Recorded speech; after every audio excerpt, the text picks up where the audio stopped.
in Malachi. It says that God has a book of remembrance. And I think it would do you good before you go to bed every night this week to ask God, what did you put in your book today from my life? Seed of Christ, even as a believer with all your works, they're either wood or hay or stubble or silver or gold or precious stones. Now let's visualize. We give a man over here $10,000 and he invests it in wood. The next man is given $10,000, he invests it in hay. The next man has $10,000, it's in stubble. The man over here has $10,000, he invests it in gold. Wouldn't get much at $500 an ounce, would he? And the next man at silver, he wouldn't get too much at $12 an ounce. And the other man in precious stones. But when the fire goes to it, what do you have? All you have is that wood going down until you've got ashes, maybe up to your ankles. And that's all that is left. A man's life, all his ministry, it showed. Do you see the difference between the wood and the hay and the stubble and the silver and the gold and the precious stones? Wood, hay and stubble are above the ground. They catch the eye. Silver and gold and precious stones are below the ground. Nobody sees them. There's a lot of public ministry in that day that's going to go down in ashes, my brother. Every penny you earned since you became the property of Jesus Christ, you'll give an account of before God. Your life is wood. The fire's going to come. Hay, the fire's going to come to it. Stubble, the fire's going to come to it. But what is your life is silver and gold and precious stones. What is gold a sign of? Gold, I believe there, is a sign of our devotion to God. You wouldn't get much gold for $10,000 today. What happens when you burn gold? Nothing. All you do is change it from solid to liquid, but you don't reduce it. What's your devotional life this morning? Would you like Gabriel to hand me the book of your devotional life for the last month and read it to this fine audience? The gold is going to be tried to our devotional life. The silver, what is the silver?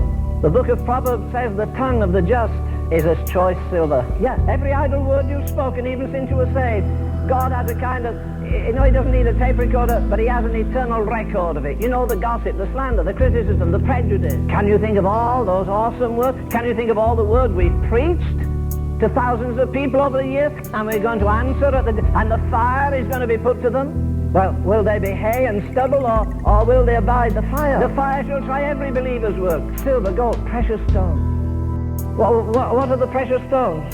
Well, when I read that, I think of the breastplate that was on the priest, and he went into the holy place to pray with a breastplate on him. I've said it many times. I say it again this morning, that no man is greater than his prayer life. I don't care about his organization and his.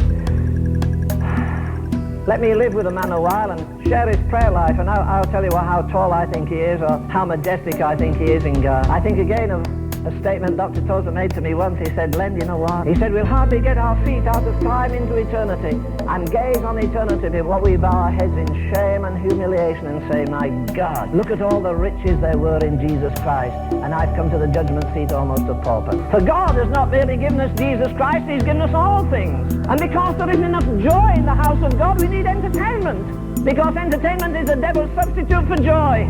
Because there isn't enough power in the house of God, people are always looking for the last scientific development, and their hair stands up when they see some fancy show on TV. When I see the church in the New Testament, they didn't have stately buildings, they didn't have paid evangelists, they didn't have a lot of money, they didn't have organization, they couldn't get on TV and beg. But I'll tell you what they did, they turned the world upside down.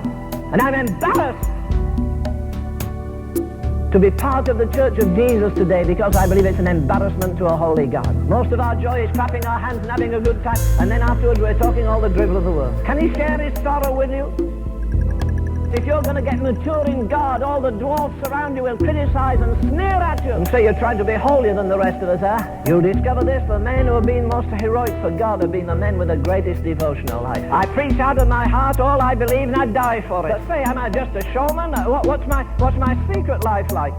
You know, if we can't live as a different breed of people on this earth, we've no right to live here. We shouldn't be affected by changing customs or changing styles or changing opinions or whether the stock market goes up or down. We ought to live every day as though we come out of another world into this world with the power of that world upon us. To live and speak and move and have our being in Jesus Christ. Before all the saints of all the ages, and you and I are to stand there alone on the dais and be judged for the deeds done in the body, for every aspect of our lives, for our praying, for our giving, for our living, for our talking. It's only one life will soon be past. Only what's done for God will last. And when I am dying, how glad I shall be if the lamp of my life has been burned out for thee. No, it's not so simple to be a Christian after all. It's a majestic thing. We ought to live eternity conscious in time. It's going to be an awesome day with the King of Kings and the Lord of Lords and the Judge of Judges. You see, there's no possibility of any rehearsal, because again, this is the final judgment. Can you see all the saints of all the ages ages. And Leonard Ravenhill is standing there before a Christ whose eyes are full of holiness, where the place is breathing holiness, where there's all the majesty of an awesome God. And he reads the record of my poor life before all the saints of all the ages. Can you see the holy dead all lined up there? All the saints in the Old Testament, all the saints in the New Testament. It's not only true that we live in a world of bankrupt politics, we live in a world, and this is the most tragic of all, of a bankrupt church. God,